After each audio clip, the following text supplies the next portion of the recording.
Magandang araw sa inyo mga bay. Welcome back ulit sa ating channel and update lang tayo mga bay sa mga import ng bawat kupunan niyo yung paparating na PBA Season 50 Governors Cup. Ayan. So meron tayong mga updated list ng imports. Okay mga bay So narito yung mga official na import. Ayan.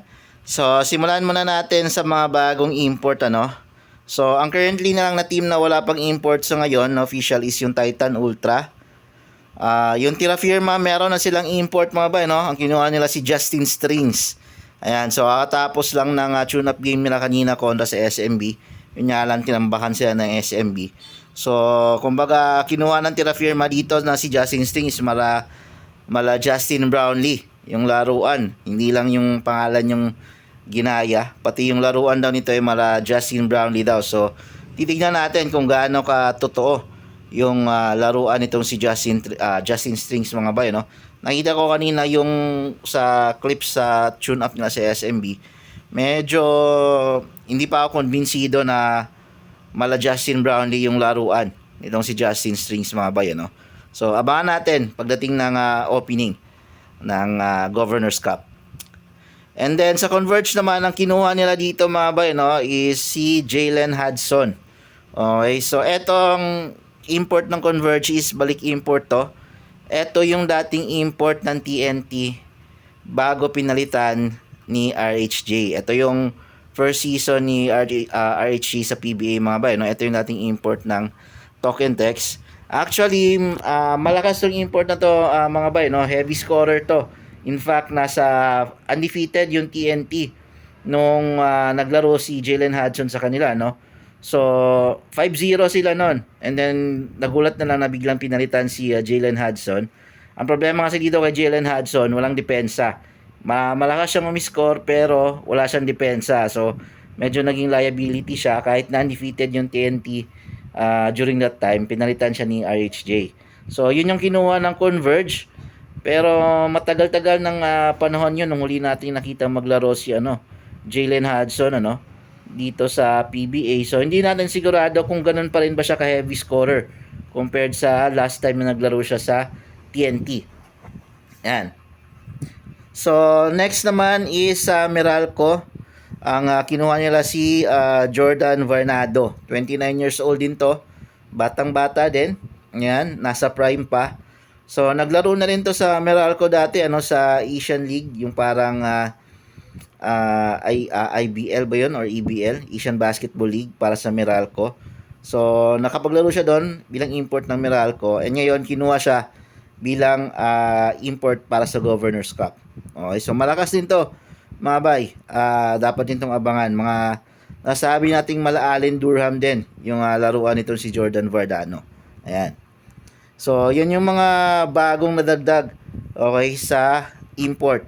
Okay, official import. By the way, hindi pala dito nakalista yung sa Macau, pero ang kinuha pala nila dito is si Will Douglas, isang veteran CBA import na to. Okay? Ilang beses ito naglaro sa CBA, sa Chinese Basketball League. Malakas din to, mukhang malakas-lakas yung kinuhang import or in-improve na import ng Macau. Nagbago rin sila mula sa Macau Black Knights, naging Black Pandas na sila ngayon. So abangan natin yung magiging improvement ng Macau kung makapasok na ba siya sa playoffs or baka makuha nila yung kampiyonato ngayong Governors Cup. So yun yung dapat nating abangan kung gaano kaganda yung improvement nila. And yung mga local sila, tingnan natin kung nagpalit ba sila ng roster nila, Yung may mga sigurado malamang may mga binago dito sa mga roster ng Macau Black Pandas. Yun yung abangan natin. Yan. So, eto pala si William Douglas, yan. Dito pala siya. So, yung iba dito na banggit na natin last time, si NLEX, si Dequan Jones, sa Rain or Shine, si Aaron Fuller, KJ Buffen naman sa Magnolia. So, balita ako dito kay KJ Buffen, ang ganda ng pinakita sa tune-up game nila kontra sa NLEX, tinambakan nila yung NLEX. Balita ako, bumira daw to ng 48 points sa tune-up game nila. Okay?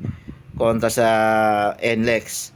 And then George King, eto kanina katapos na yung tune-up game nila, umiscore to ng 34 points kanina kontra sa tune-up game nila sa Terra Firma. Ayan.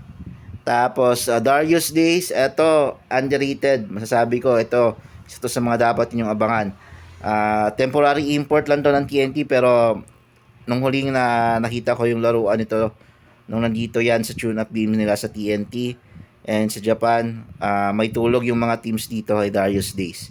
Ayan, malakas din to. And malakas yung katawan nito. Talagang bugbugan yung laruan nito, si Darius Days. Okay, temporary import lang siya, pero baka mag-stick siguro yung TNT pag maganda yung progress nila, no? Kasi si RHJ hanggang October pa. Okay, and yung Governor's Cup, mag-extend talaga siya. Ang duration ng Governor's Cup is 5 months. Kasi maraming mga sisingit na preparation ng national team. Okay, so aabot ng December yung Governor's Cup. Ayan. Tapos si Justin Brownlee, syempre Nebra, Kentrell Barkley para sa Blackwater, and BJ Johnson para sa Phoenix. So yan guys yung mga updated na import list para sa paparating na PBA Governors Cup 2026. Maraming salamat sa panonood.